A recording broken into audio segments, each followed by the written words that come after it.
যেহেতু 15ই আগস্ট জন্মাষ্টমী, সেই জন্য তার আগের দিনকে আর্যর ঠাম্মি নারকেলগুলো আর কি কুড়ে রেখে দিচ্ছে, কারণ ওই দিনকেই আমি আগের দিন আর কি নারকেল নাড়ু বানিয়ে রাখি জন্মাষ্টমীর আগের দিন প্রতি বছর। আর সেমভাবেই তালটাকে দেখো কেড়ে নেওয়া হয়েছে, সেটাকেও আমি জাল দিয়ে নিচ্ছি, কারণ তালের ফুরুলিটা পরের দিন করা হয়, মানে জন্মাষ্টমীর দিনকে।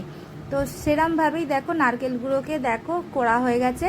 আর এরপরে দেখো আমি কিন্তু নারকেল নাড়ু বানিয়ে নিচ্ছি। নারকেল নাড়ু বানানোর জন্য সেরমভাবে কিছুই দিইনি, নারকেল কোড়া নিয়েছি আর এর মধ্যে ছোটো এলাচ আর দিয়েছি হচ্ছে তোমাদের হচ্ছে চিনি। সেটাকে ভালো করে নাড়াচাড়া করে শেষে একটুখানি দুধ মিশিয়ে দেব, দিয়ে ভালো করে পাক দিয়ে দিয়ে দিয়ে দিয়ে তারপরে দেখো আমার দেখো নারকেল নাড়ু ঠিক এরমভাবে রেডি হয়ে যাবে। আর সেটা খেতে কিন্তু খুব দারুণও হয়। আর এখানে দেখো দুথালা আমার কিন্তু নারকেল নাড়ু রেডি হয়ে গেছে। শুভ জন্মাষ্টমী প্রিয় বন্ধুরা, চলো। এই দেখো আমার গোপালকে কেমন লাগছে, কেমনভাবে আমি সাজিয়েছি দেখো। এখনও কিন্তু কোনো রকমভাবে কিছুই রেডি হয়নি, রান্না বান্না কিছুই হয়নি। আপাতত গোপালকে সাজিয়ে দিয়েছি, ভালো করে স্নান করিয়ে দিয়েছি, আর অল্প করে এখানে সামান্যভাবে আলপনা আমি দেওয়া হয়ে গেছে। আর বাদ বাকি কী করছি না করছি সব কিছুই তোমাদের সাথে ব্লগের মাধ্যমে ছোট্ট করে আমি একটু শেয়ার করব। আবারও একবার চলো ভালো করে সামনে থেকে গোপালকে দেখিয়ে দিলাম। এরপরে পুজো হবে, বাউন ঠাকুরও কিন্তু এসে গেছে, আর এখানে জোগাড় জাতীয় কিন্তু পুরোপুরিভাবে কিন্তু রেডি হয়ে গেছে। তো যেরমভাবে পেরেছি মোটামুটি সামর্থ্য অনুযায়ী চেষ্টা করেছি। আর কেমন হয়েছে অবশ্যই তোমরা কিন্তু কমেন্ট করে জানিও, কারণ জন্মাষ্টমী হচ্ছে আমাদের কাছে একটা মানে কি বলবো, আমার কাছে তো খুব আনন্দের একটা দিন, কারণ আমার গোপুসোনার হ্যাপি বার্থডে বলে কথা। আর এখানে দেখো বাউন দাদা এসে কিন্তু আমার গোপুসোনার কিন্তু দুটো ছবিও তুলে নিল, কারণ গোপুসোনাকে সুন্দর দেখতে লাগছিল। আর রান্নাবান্নাও চলো একটুখানি শেয়ার করে দিই অল্প করে। দেখো এখানে ঘুগনি বানাচ্ছি আমি, আর বাদ বাকি কী রান্না হয়েছে সেটাও তোমাদের সাথে একটুখানি শেয়ার করার চেষ্টা করব, জানি না কত কি পারবো। তো চলো, এখানে বেড়ালের আকাশটাও দেখো কিরকম সুন্দর লাগছে।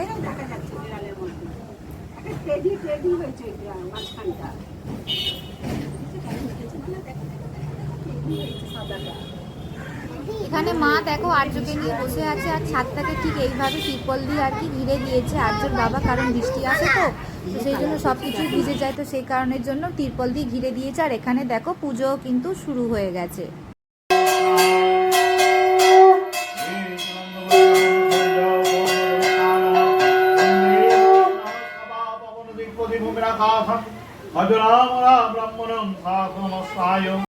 এখানে সবাই আছে কিন্তু দেখো সিঁড়ির মধ্যে আর্যর ঠাম্মি, পিসি, তারপর আর্যর এক জেম্মা, আর্যর বড় পিসি, আর ওখানে আর্যর বাবা কিন্তু ধুনো দিচ্ছে। আর সেই দিনকে 15ই আগস্টের দিন থেকে কিন্তু প্রচণ্ড পরিমাণে গরম ছিল। আর চলো আরতিও শুরু হয়ে গেছে।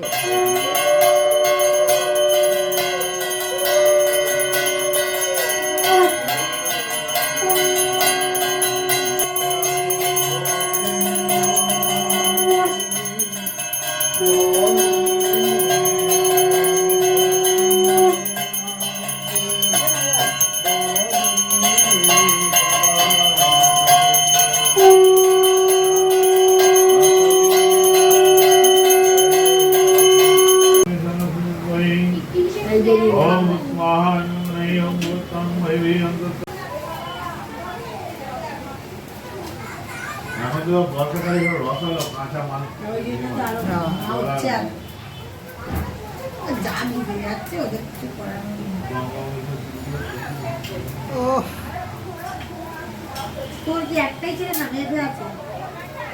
একটাই অস্তিত্ব নেই। পড়াই কে? তুমি পড়াও? না না, আমার ছেলে আছে। ওই তুমি যাবো না? আমার নিজের পড়াশোনা করতে হচ্ছে, কোনো দিকে এই ওটা একটা এনে দাও, সব সুযোগ আনি। কোনটা এটা? এ পাশেরটা। হ্যাঁ ওইটা ওটা একদম পারফেক্ট।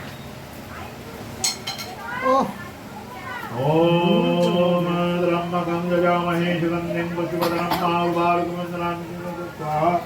इदं शिवाय ओम त्र्यंबकं यजामहे सुगन्धिं पुष्टिवर्धनं महाउर्वारुकमण्डलं स्वाहा।